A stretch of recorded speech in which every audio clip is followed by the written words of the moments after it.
I've wet my paper with a large flat brush and I'm dropping in those colours now with my size 10 black velvet brush because it holds so much liquid and it's got a beautiful point. And I feel very secure when I'm using this brush.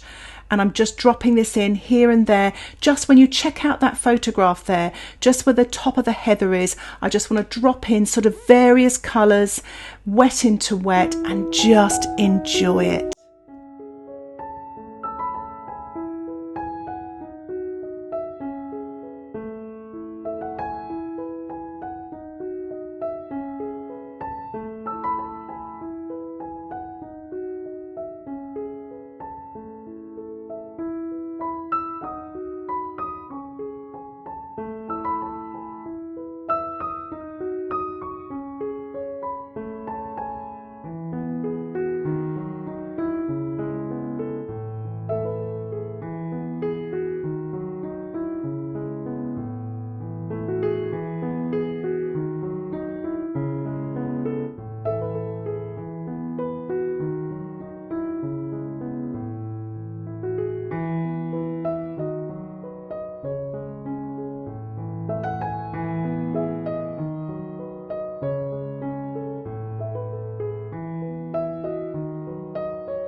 I'm doing the same now with the greens. I'm mixing up yellows and blues and quinacridone golds, and I'm dropping the greens in between the heather. Make sure you don't actually touch the heather. Let it sort of spread itself, but don't sort of go over the heather because you'll end up getting a sort of muddy colour. So try to avoid the mud. I'm putting on some nice sort of light and mid-tone greens up in the tree area as well. Lots of yellow greens and mid greens, and I'm using my large size 14 black velvet brush, dropping the colours in wet.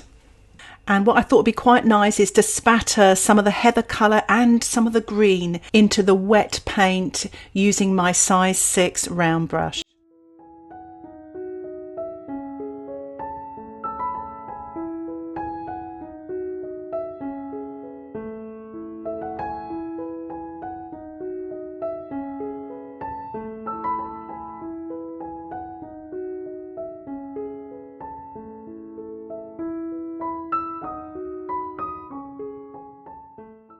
Once you've finished with all your spattering, you can sprinkle on some sea salt or table salt and let it dry naturally. And as you can see here, I'm working on the trees, but look at what the salt's done. Is absolutely amazing. It's lifted off the paint, it's soaked it up, and it's created all these magical effects.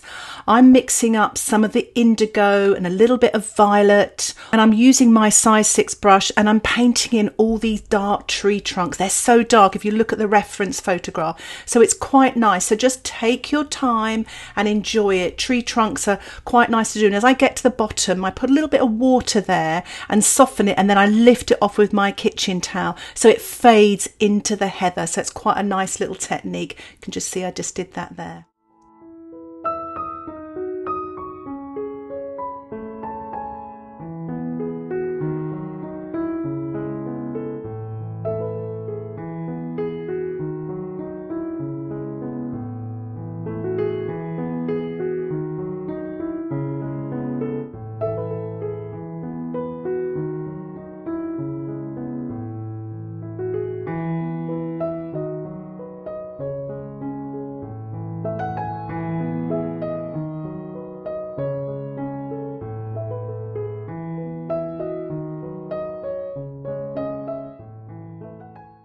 If you notice here, I actually sprinkle some salt on as well, just to lift off a little bit of the dark paint to create some textures on the tree trunk.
So once you painted your tree trunks in, you can start to paint some of your branches, and I've swapped to my size 2 brush. It really has got a lovely point and it holds lots of paint, but you could use a rigger or a liner brush or even your twig. So whatever works for you, just putting these small thinner branches in here and there.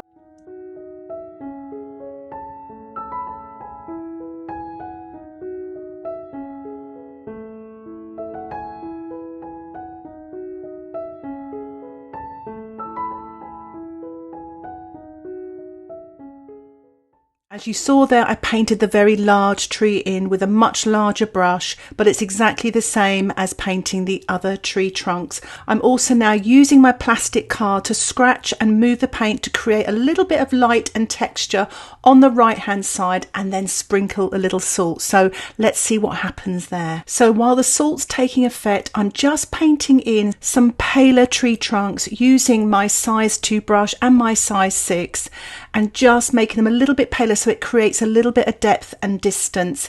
And I'm using my large size 14 brush now, just wetting some of the trunk areas. The paint has dried, so I'm just maneuvering it because watercolour isn't permanent, so you can actually move it and take off some of the paint so it looks like soft light on the trees. It's a really nice effect. It's a really good way of lifting off colour if you've painted something too dark.